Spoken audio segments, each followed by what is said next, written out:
Hello again. We are again going to look at another cast on video overlays. So just a different technique for the animation today. We're going to use the same sort of principles as before, creating something in Flow and then importing it into a video project. And this one is going to use a little bit different techniques.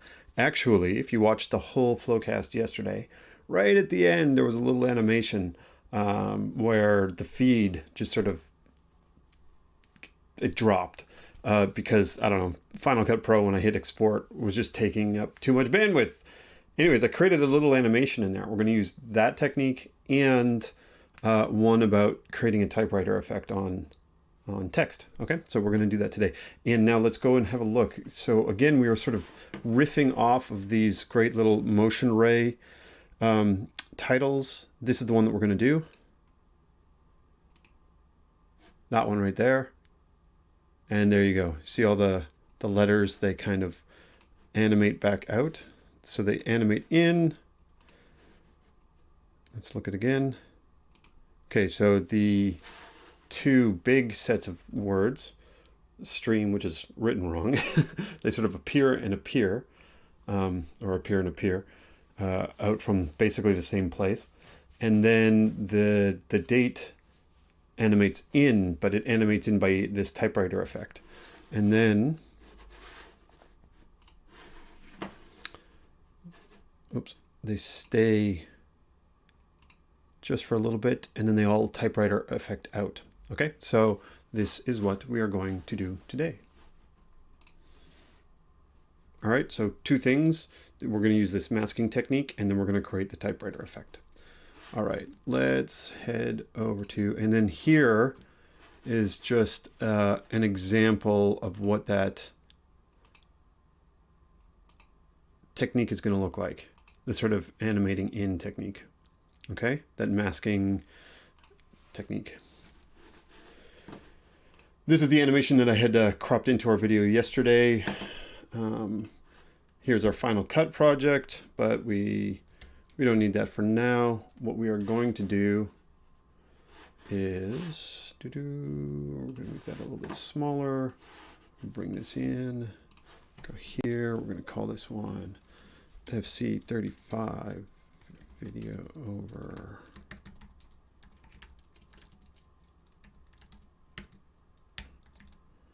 typewriter.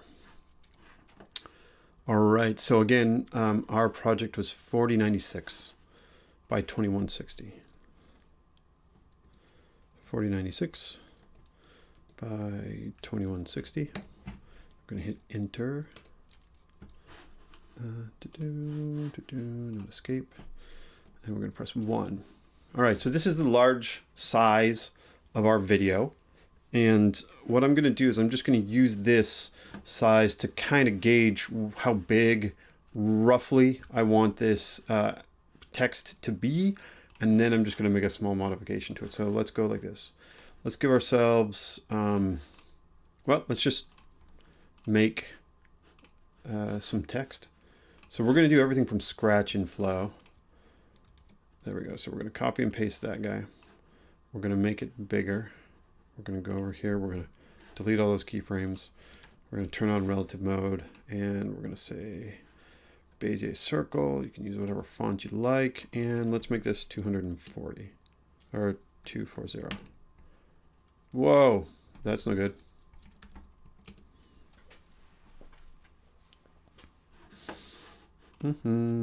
Paste, and right here, click again. 240, enter. Ignore, goodbye Flow. And Bezier circle, medium. There we go.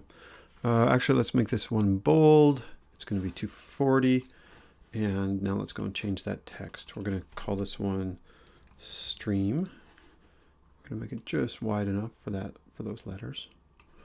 And this one, we're going to say this one is called Flowcast. And then we are going to copy and paste another one of those. And we are going to say 29, 09, 21.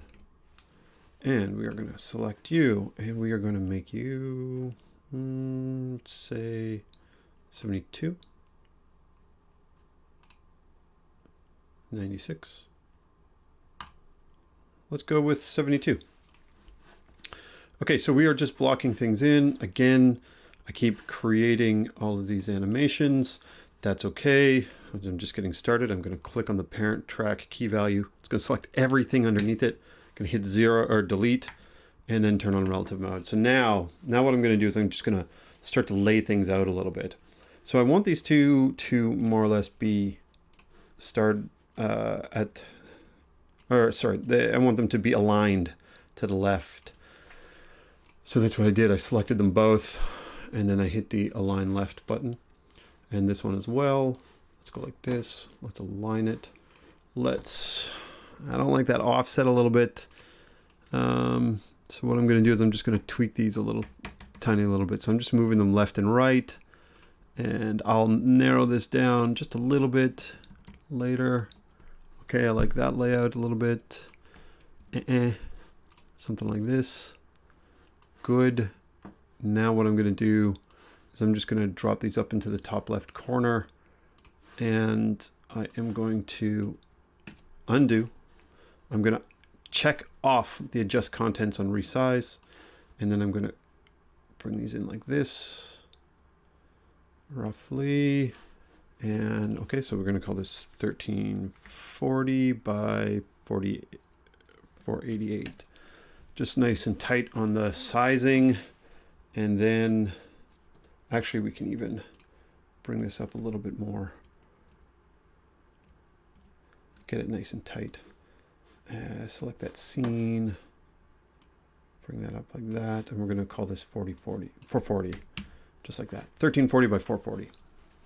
Okay, and then we're going to press 1, and now everything is sort of zoomed in to the size that I wanted to show it at.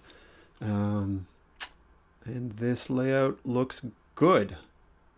Okay, it's pretty good. So now we decide on our colors. Well, we can decide on colors later, but why not do it now? We're gonna do this. We're gonna select these two. Actually, let's go and rename things so we know what we're talking about. Stream label, and date label, and oops, whoa, look at that. Date,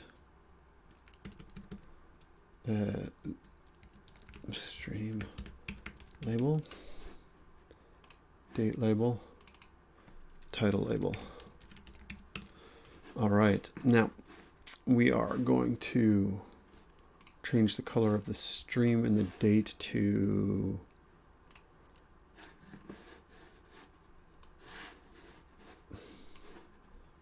pink? No, to white.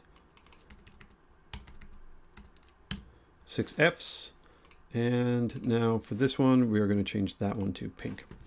And we are good to go. Now we can't see the white things. So what we'll do is I'll hide you. We'll click on the scene. And we'll change the scene background color to something dark so that we can see it. And we'll turn that layer back on. All right. Now, the technique for animating to make it appear is pretty easy. We've looked at it before. We're going to add 2 layers. Insert a layer. I'm going to move this one into position, just like this. Something like that.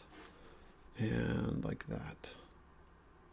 Just to kind of contain those letters. And we're going to do it by the S because it has this extra little curve. And you can see that the R and the E, A, M, they sit a little bit higher. But that downward curve of that S is going to touch the bottom of this thing. And so now we can copy and paste that layer. We're going to move this one right over top of that, just like this. And then we're going to extend it to the rest, to cover the rest. of the Flowcast. And we're good. We're going to call this Flowcast. We'll just do this first. We're going to take that title. We're going to drag it into that layer. Now we're going to say title group. And we're going to do the same thing. We're going to take the stream label and we're going to put it in here. We're going to call this stream group. So we have a group with the title label, a stream group with a stream label, and a date label. Now this one doesn't actually need to be that big, so we'll do something like that. And stream, yeah, we're good with that. And now let's start with the animation of the stream and Flowcast coming in. Okay, so before we get to that, I want to say a couple of things. One, my face is at the bottom of this. There we go. Okay, so more often than not, I will have used a design tool to outline some text because maybe I want to do some fancy animations on that text. And the easiest way to work with text, if you're going to scale it or you're going to do some dynamic changes to it, etc., is to make it a path, especially if you're going to scale it. But in this case, I'm actually going to change the lettering. And so for today's demonstration, I'm leaving everything as a text label. Okay, so that's the technique that we're doing. And the next step for the animation, the sort of animating in of the stream and the Flowcast, or the stream and the title, that's something you can do with shapes or with any other layer, basically. Okay, so we have our title, we have our groups like this. What we're going to do is we're just going to say for both of them, we're going to mask them to the bounds. And now we're going to turn off relative mode. And we're going to go take that title label. Okay, and it's going to come in from the top. So what we're going to do over here at the beginning is make sure that we are on that label, and we're just going to press Shift and up until it disappears. Okay, so we're changing its Y value to -105. And now if we look, okay, it looks like maybe there is an X by accident, an X animation. That's okay. It's off by, so it's just a little rounding error. So we're just going to hit delete. We're going to keep it on the whole animation. And what I did was I selected this last key value. I looked at its value over here. It was 653.32. And I deleted that key value. Or you can just change it to the same value as before, and it removes that animation. Next thing we're going to do, we're going to do the exact same technique, but on the title label. And we're going to press, sorry, not the title label this time. We're going to go to the stream label, and we're going to press Shift and down until it disappears. And again, we can go and select the last X track, just like that. And we are good to go. So now we have two animations of those things coming in like that. Let's speed them up. So let's make them both 0.4 of a second long. And then with the title label, we're going to select its animations, and we're going to make that title label start at 0.1. So 1, 2.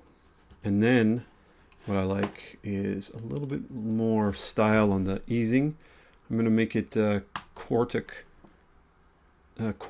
ease out. So it's going to come in really fast and then sort of smoothly finish off. There we go. Maybe let's make it cubic, just a little bit. Or quad. Yeah, I like that. No, let's try Expo. No, let's make it cubic. Okay, good. Cubic looks good. All right, so now what we'll do, okay, so here's a neat little trick. I'm gonna go to the end, and we're gonna animate this in. So the way that this works is if you go back you can go back and have a look at the beginning for the animation that we have. Actually, let's see if do I still have it up? No, I don't have it up. That's okay. So what actually happens, if you can remember, or you go back to the beginning of the video or Flowcast or whatever, the date types in. Okay, so we're going to make that happen. All right. So the way that you can do this is you need your labels to be text for this to be done the easiest possible way. And again, just sort of, you don't really need to, it doesn't matter where the playhead is, but for the sake of it, I am just going to leave it at the end. And actually, I'm going to put it to 0.9 because I'm kind of starting the animation with the second last step.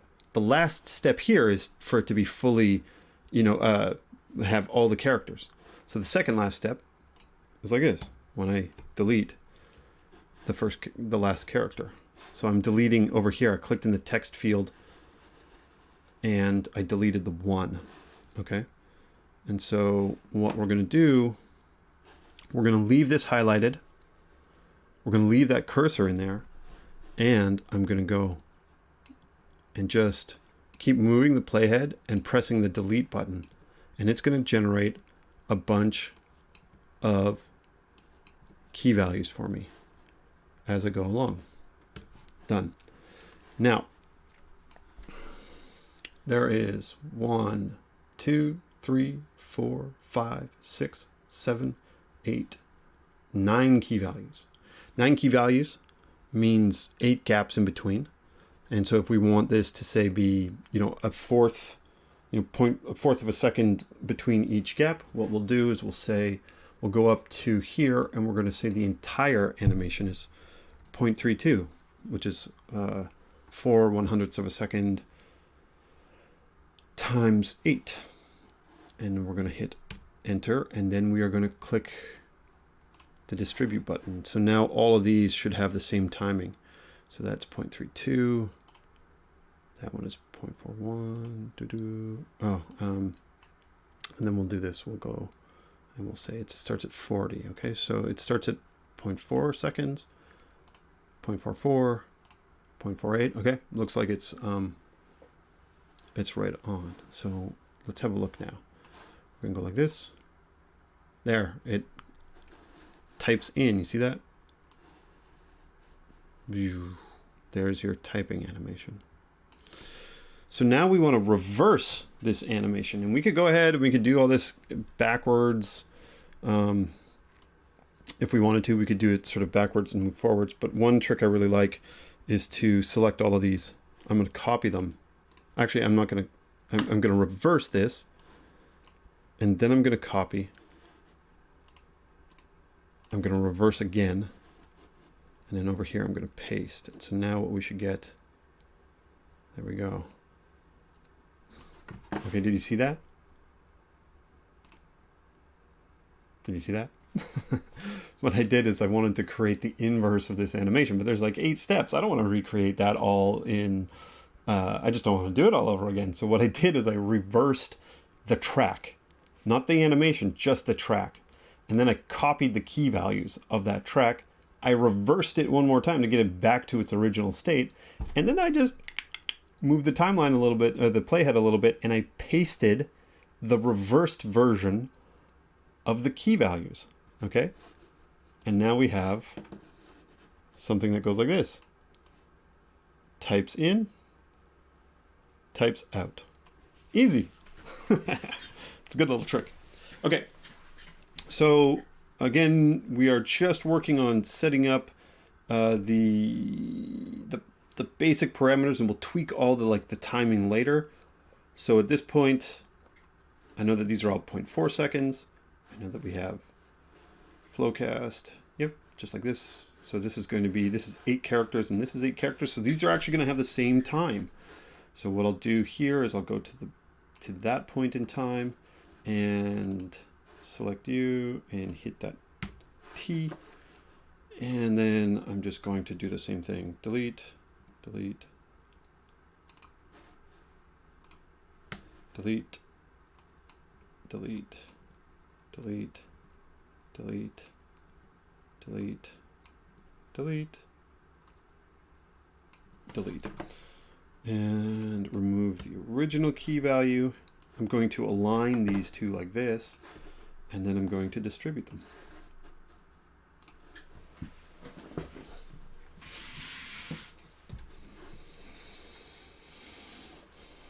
And then we're going to do the same thing with the stream. Okay, so stream, we'll just do this. We are going to stream, we're going to go into the first area, and we're going to go up here, we're going to hit delete, and then delete, delete, delete, delete, delete. Stream label, we're going to remove the original string. It has 6, so we're going to start it at this key value, and now we'll distribute as well. Here we go, type in, and oops, I did them backwards. Okay, so what we'll do here is we will reverse this track, and we'll bring this out so that it we're going to change its duration, and we're going to say the end is 1.1, and then we'll just bring this out like this. So it's really 1.12. And the same thing with this one. It looks like I reversed it improperly. So let's reverse that. And I select all of those, and 1.12 for the end key value. Okay, so now they animate in, and then they all type out. Okay, but in the original video, one types out, then the other, and it goes date, title, stream. So let's just organize this one. This one goes like that, and then we take both of those, and we animate like that. And we're going to have a look. We're going to hit play. In, out, out. Okay, perfect.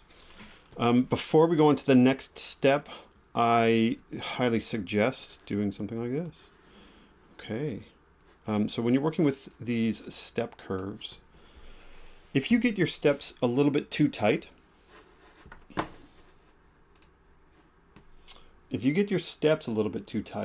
you can start to notice that there's going to be some odd things happening, especially if you're using this middle step key value, which is the default, because what will happen is you can set two key values at a minimum distance of 0.01 apart. But the idea of this step middle is that it animates right in the very middle point between the two values. So you get this funny thing that happens when it's all calculating and exporting and doing all that kind of stuff, where it's trying to do the middle, but the middle is in this weird space that's less than the actual frame rate that Flow is animating at. So what I like to do with these is I like to just have them all be a step left or a step right. And so here I'm just going to select all of them, and I'm going to make them all a step right. Okay, and that's going to save me just a little bit of effort. And this one here, there we go.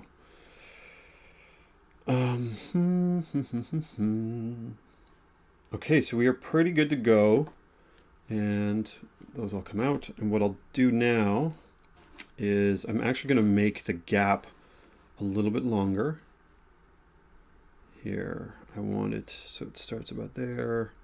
Let's make it about a half a second long, this gap between animating in and animating out. Let's make it 1 second long. So what's this gap right here? This gap is 0.48. It starts at 0.72. Okay, so let's zoom out of our timeline just a tiny little bit. And again, this one starts at 0.72. Let's make this all. We're going to lock that duration, and we're going to say 1.72. So that's going to be, this is now going to be a 1 second gap between these two values. And there you go. You can see the duration is 1. If I unlock it, it appears a bit darker. So now let's press play. Yeah, it's good. Okay.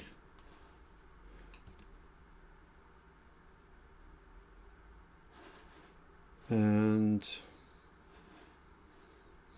I think we're good to go. Let's export. Again, we are making an overlay video. So what we're going to say is we're going to say, well, let's just call it type overlay. We're going to scale it because we're going to scale it down, have it huge, and minimum options, or the premium options here down here are going to be 60 frames a second sRGB. We're not going to reverse it. And then it's going to be an MOV with Apple ProRes 4444. That's what we want. That's going to give us the transparency on the movie. We're going to hit export. It's going to render those frames. And while that is rendering, we're going to go over to Final Cut Pro.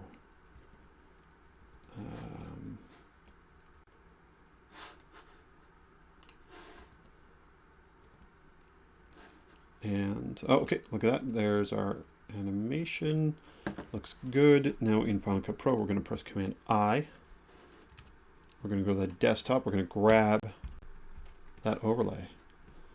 And we are going to drag it right on top of our video right here. Oh, and look at that. That's the background color. So I forgot to, in Flow, I forgot to change this to turn on relative mode. I forgot to make this 0. Okay.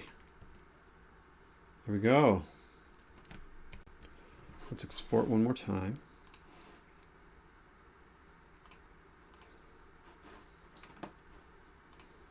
Scale it. Everything else is default. And we're going to replace that video. It's going to pop up. It's going to show something that looks very similar because I was using a gray. Oh, no. Done it again. Done it again. All right, let's go back to Flow. Sorry for all that. Let's go have a look. Let's just do a little recap. What I ended up doing over the last couple of steps was, let's just undo. What I ended up doing was just tweaking the timing of the gap between these animations. So right here, I made this gap right there. I made that 1 second long. And I was just sort of fiddling with the timing. I offset these animations like that. Okay.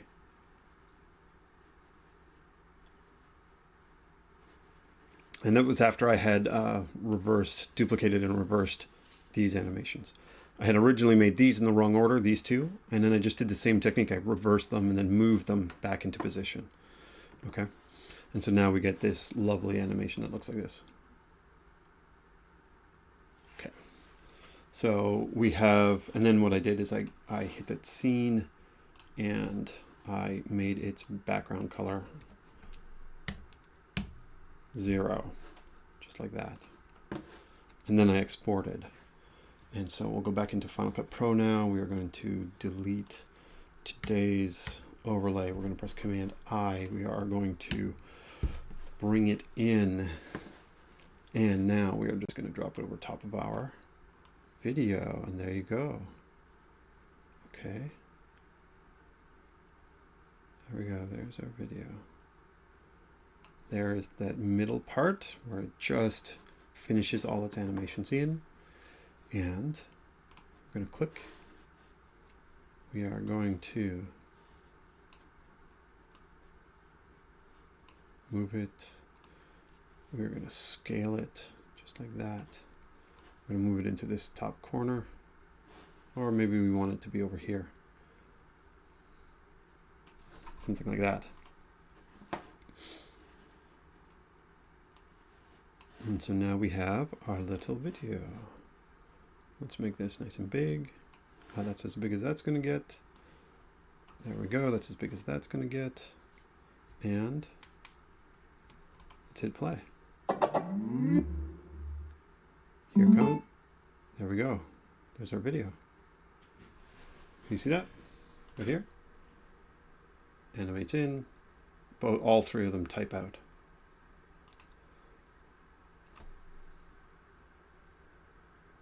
Done. Lovely. All right, so we are getting better at doing video overlays. But we are not getting better at switching between our face and the desktop. Okay, so I will post this animation. I'm also not getting very good at cropping my face properly. Good thing I have a robot desk. Okay, we're going to look again for, we're just going to do a couple more for the rest of the week, just showing different animation techniques, dropping them over a video, just to sort of reinforce that idea. We're also going to be providing every day the final version of this file, so you could actually just come and grab the file and tweak it if that's what you want to do, if you want to put that into your over top of your videos or your animations. Okay, and before we get going, let's just check to see if there's any questions. I don't see any at the moment.